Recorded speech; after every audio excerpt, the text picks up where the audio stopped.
Thanks for joining us. I'm in conversation with the Governor of the Reserve Bank of India, Dr. Raghuram Rajan. Dr. Rajan, many thanks for joining us on Bloomberg. My first question to you, you've said that there are significant upside risks as far as your target of 6% is concerned for 2016. At the same time, you also say that you're likely to see it at 7%, while the goal remains 6%. Could you explain this divergence to us? Right. We have a monetary policy report which we started this time, which describes the various sort of forecasts using the models that we use. And when we're forecasting into the medium term, our models suggest that inflation in January 2016 will be closer to 7%. Now, models are based on a certain set of data, a certain sort of understanding, as well as past parameter estimates. Once they give us an output, we then sort of filter them through our understanding of the economy, our understanding of forces, and so on. Sure. But we also are governed to some extent by what the model tells us. So the understanding of my team is that as of now, given what we have set interest rates at, we are still on course to reach the 6% by 2016, Sure. no matter what the model says. Sure. But the model is telling us that, at least from past experience, there's a higher chance we will miss. So that's why when we say, when we talk about risks, we are saying our central forecast based on model plus subjective judgment is about 6% around 2016 Jan, but there are risks to the upside. Sure. There were risks in August also when we first started talking about 2016. We say they've come down a little bit, sure, but they still exist. Let me talk about rates then. Now, in the interim period, would it be right to infer that the chances of a rate cut are far lower than a rate hike? No, I don't think it's fair to make a judgment in either direction, sure, that one side is more pronounced than the other. When we say we're happy right now, almost are saying that it could go either way depending on the development on data that comes in. Sure. What we will do is see how the data come in, feed them into our forecasts, feed them into our subjective judgment, and see whether we still feel confident that we can hit the 6% by 2016. If we feel that we're confident we can hit it before, we have room to cut rates. If we feel that we will not be able to hit it by then, we will have the need to increase rates. So we're equally poised. Governor, I want to talk about global monetary policy, global central banks and what they're doing. We are seeing the ECB turn the liquidity tap on at a time when the Federal Reserve is shutting it down. Bank of Japan continues to print money. We've seen China infuse liquidity. What's going on? There's so much, seems to be a divergent view of what's going on in the world. How do you see it in your own decision making? Well, it affects us, of course, through global capital flows, both inward when the money is easy and outward when there is a sense that rates will increase elsewhere. My broader sense is central bankers are being asked to do too much to revive growth, bring down unemployment, and all this while keeping inflation under check and, importantly, financial stability also under control. Sure. They have one tool, interest rates. And my worry is that we may be in danger as a tribe of overcompensating for the deficiencies in other parts of the system. And i.e. fiscal? Could be fiscal, could be structural, could be reforms of various kinds that many of them require political consensus, which may be missing. So since the central bankers are technocrat and not as subject to political influence, the feeling is the central banker has more room to maneuver, even while the rest of the system may be paralyzed because of the lack of political consensus. Have central banks let easy policies for too long and too easy, and how can emerging markets respond to that? My subjective judgment is yes, we have had ultra low interest rates for close to now 6 years. And at some point, you have dug a hole so deep in terms of asset prices that any attempt to get out of this has immediate effect on asset prices. Now, that's a price you may be willing to pay for the attempt to get real activity going. Sure. But if real activity is also not responding as easily to monetary stimulus because of other impediments or the need for structural change, then you may have incurred the cost of distorted asset prices without the gain in terms of real activity. Now, there's a debate that one can have. I don't think anybody really knows what the true benefit to real activity is or the true cost in terms of distorted asset prices. It would be hard for one to say there's no benefit in real activity, but it would be equally hard to say there's no distortion in asset prices. One particular point about capital flows that you mentioned, and I'm going to quote what you said in the statement today, that sudden correction in financial markets if investors misread the timing of a reversal of US monetary policy. While you're saying that we are in a stronger position today than we were last year, how concerned are you about the possibility of, surge of outflows or a possible crash? I'm not overly concerned because over this time, we have taken steps to increase the maturity of our debt inflows. Sure. I don't think it's so much a question of just because they have 3-year debt, they won't sell and walk away. But people who are buying into 3-year plus bonds and not into the very short term are reflecting more on the possibilities, the macro possibilities in the economy, etc., and are hopefully taking a longer term view of the economy than just immediately what's going to happen to US interest rates. What we saw in July, August of last year was the short-term fixed income investors sold and left. This time, hopefully, there are fewer of those waiting to sell and leave. Equity investors we've had for a long time, typically on net, they're fairly calm. Some leave, but most of them have taken a longer-term view because they're taking substantial risk and are happy to stay. So I view the concerns from the perspective of foreign flows to be more that we don't deliver on domestic policy, rather than something happens internationally. No doubt, views about the Fed tightening, etc., or some other country taking action on interest rates will affect us. But I think after the initial sort of reaction, there will be ordering amongst emerging markets, in which case our domestic policies will become more important. I'm going to push this point about capital flows just a little further and ask you a slightly rather reverse question. $17 billion on the debt side, about $14 billion in equity. We've seen this month, we've seen some outflows in the equity markets. Has there been, Governor, a situation where you've thought of what if there is much more inflows than anticipated, than expected? What if there is an avalanche of flows? What kind of problems will it have? What kind of risks does it create? Of course, you think about all these things.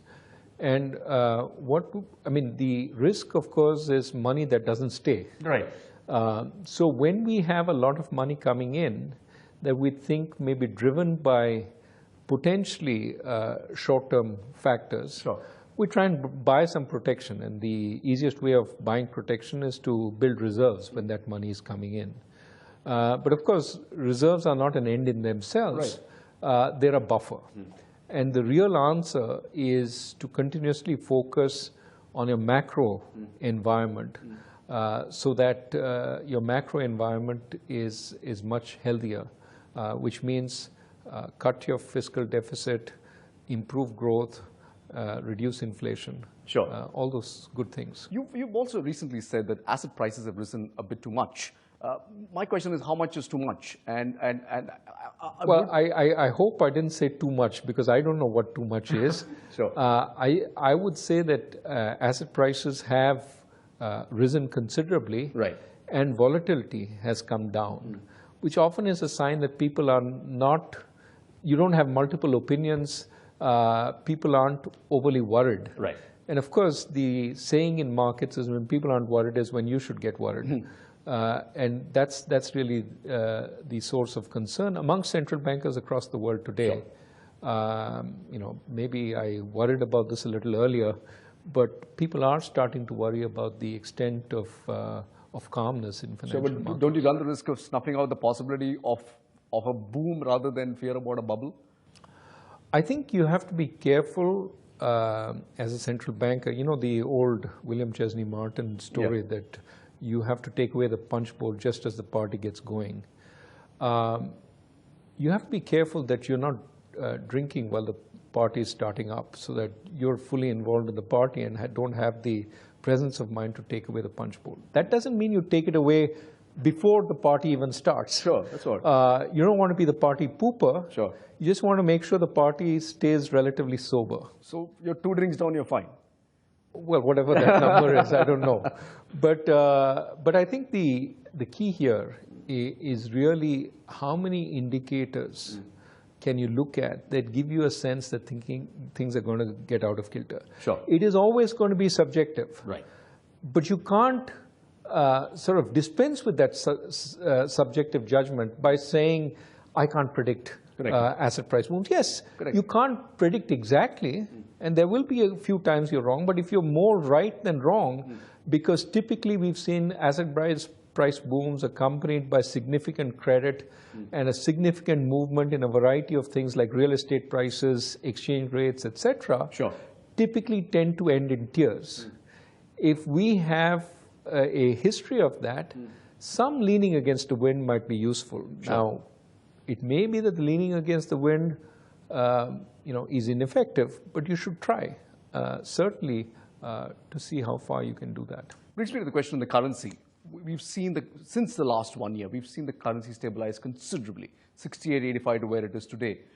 Would you think that the currency is going to be showing far more resilience, because the overall macro factors have changed? Now, let me emphasize one thing. When people talk about the currency, they keep talking about US dollar, Indian rupee rates.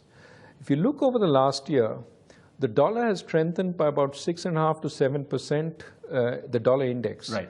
Which means against the world, the dollar has strengthened. You just look at the euro dollar, look at the Japanese dollar. So if we look at our relationship with the dollar, we get the sense that we are stable.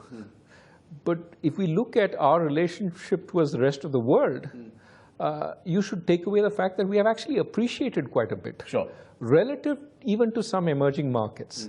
That's something to keep in mind, because every time I see a headline in the paper saying rupee at its weakest for the last 7 months, I want to take the person writing that, shake them and say, do you see all the other currencies? Sure. And please take a view of the rupee on a broad base. Don't keep focusing on the dollar, because the dollar is moving a lot. Sure. Now, that said, what I want to emphasize, as we emphasize continuously, is that we are not trying to determine a level for the rupee. Any intervention that we do in exchange markets usually is bidirectional. We do it both ways.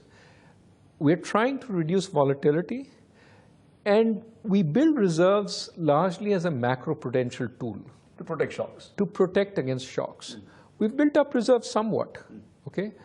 But I would say today, despite our reserve buildup, the rupee has actually appreciated, even relative to the position at the beginning of the year when there was a sense that we had calmed down from the exchange rate mini panic that we experienced last year. I'm going to ask a question about the impact of this on Indian companies. I remember when the rupee was in a free fall zone, the Reserve Bank of India was at that point nudging corporations to go and hedge their forex exposures. Now it's, if I would use the word relatively stable, I find a lot of corporations not doing it. What can the RBI, first, do you see this as a risk? Secondly, what can the RBI do to tell companies to say, hey, this is important?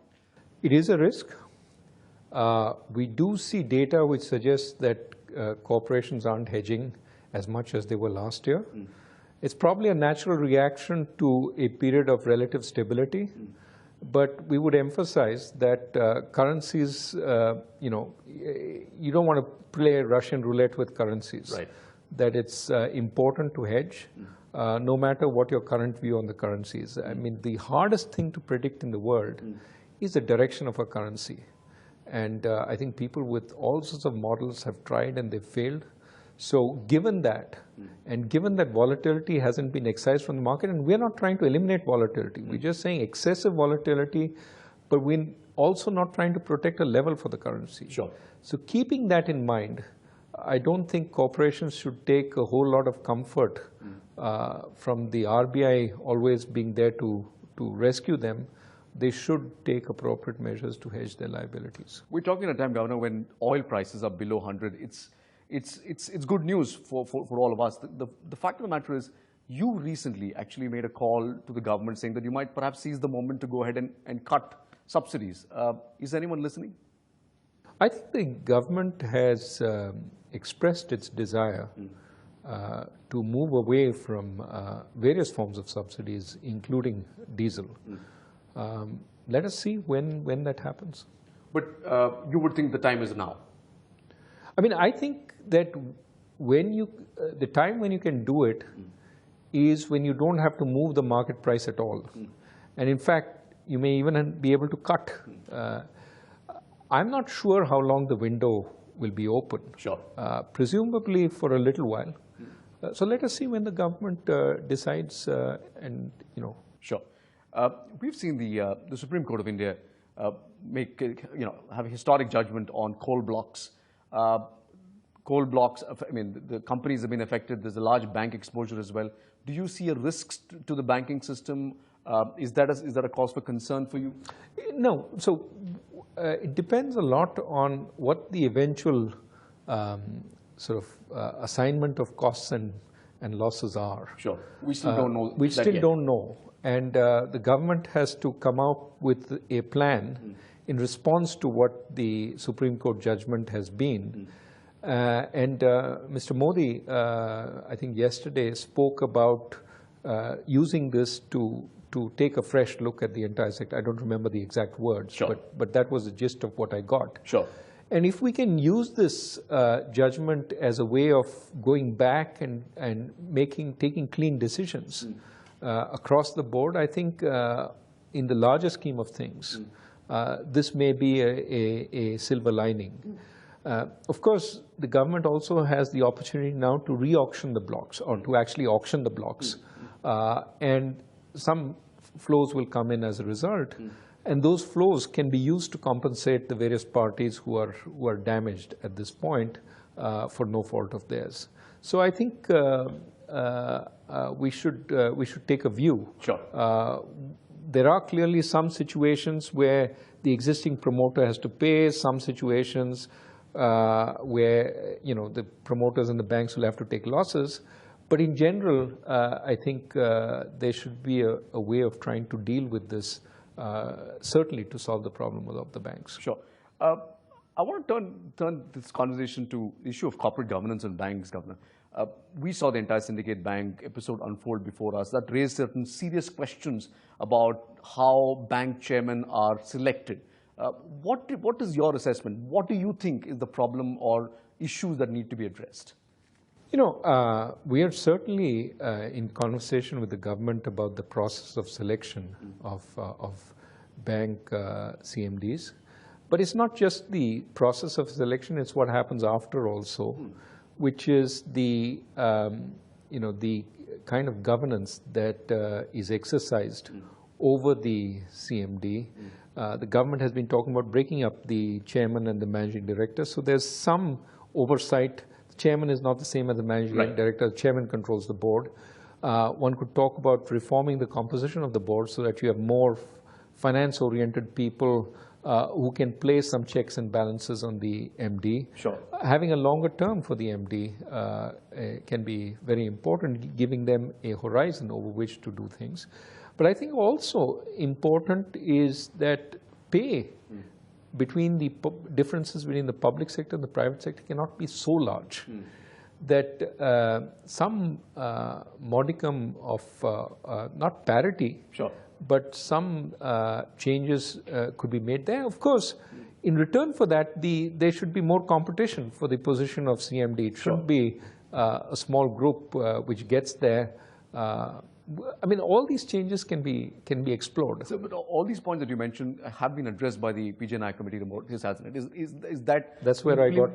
That's where I'm speaking from. No, I meant implementing that in a sense would it address all of these issues? You would think? No, I think it's work in progress, but these are some basic issues one can put in place relatively quickly. For doing more, of course, we have to see how it works out. Sure. I mean, from our side, we asked Dr. P.J. Nayak also to look at what we are asking boards to do. We also have to look at board compensation. If you don't pay very much, who can you attract as responsible board members? All these things, I mean, sometimes we believe if we don't pay much, we will get truly motivated individuals. Individuals who are motivated by public service and patriotism. That's one way of looking at it. But you can also get individuals who are motivated by entirely different and not so respectable reasons. And we have to figure out which way the evidence suggests things are going. Sure. You also want to sort of wanted to bring about change in the internal workings of the Reserve Bank of India, the restructuring process, and the idea of getting a COO. Where is that? I mean, the restructuring, encountering any resistance? No, so we had a number of conversations with internal people. You see, the problem in some sense is first you have to develop the plans. That requires, we did a fair amount of consultation internally, didn't use outside consultants because we thought we could do it ourselves. Did it developed by the senior management, and then there was a period when we had to communicate internally. And I think in that period there was a lot of apprehension about what the plans were. And so there was a little bit of noise in public. But since then we've had a number of meetings with the staff. And I think there is I wouldn't say there's universal agreement on every aspect of it, but there is agreement to move ahead. And that is what we're doing. We are moving ahead. Only one part of this whole process is that of bringing in a fifth DG. And that was because what our intent was is to clarify the role of executive director, which was coordinating between different departments, and a DG who would be outward looking. And to do it the right way, to get the right focus on markets, right focus on banking services, the right focus on monetary policy, we needed a fifth DG. So for now, we're working with 4 DGs, but we will have to write to government and say, look, now we are sort of approaching you to change the RBI Act and move it from 4 DGs to 5 DGs. Sure. And then that conversation will go on. But much of what we had to do, we can do within what we are already permitted. Sure. The main thing was to get some internal buy-in. And I think this is a process by which, as we move forward, we continue to have conversations so that people understand what is going on and move forward. So I have one final question, and this is with respect to revival. You know, we've had a new government. There's quite a bit of change in sentiment and confidence and so on. Are you seeing evidence out there of revival in the investment cycle, of corporate capex coming back? How would you read the recovery? So, I mean, some numbers are heartening. Auto sales, for example. Correct. The capex numbers are very volatile, as in the IIP, they go up and down, but there's some sense that they're starting to pick up. But when we talk to the bankers say that it's still early days, that we haven't still seen strong, of course, credit growth has been weak, but for a variety of other reasons than just credit demand. But I would say that we're right off the starting blocks. It's a little too early to see strong evidence of the investment cycle coming into play. We've said we need to see more evidence of that to put this recovery on a firm footing. So, I mean, we're sort of hopeful. I think that Delhi is working full-time. My friends in the various ministries don't get home till late at night, and they go very early in the morning. So all that activity will translate into better action on the ground. Ultimately, of course, there's this thing called animal spirits, which needs to be strongly activated. I think it was boosted by the election. Let us see how it, whether it emerges into actual action on the ground. Remember, from the time they decide to invest to the time actual investment takes place, takes a little bit of time. Sure. So what we'll see most immediately is more completion of projects. There's some evidence of that happening, that projects are getting completed. We need to see more payments being made for projects that are completed so the system can get some liquidity. And for that, various government departments, public sector firms have to step up in that process. But as that process goes on, then the developers, the entrepreneurs will get some money in their hands, will be able to do new projects. It's a sort of virtuous cycle. Early days still for it to declare that it's on. On that note, Governor Rajan, many thanks indeed for joining us. Thank you very much. Thank you.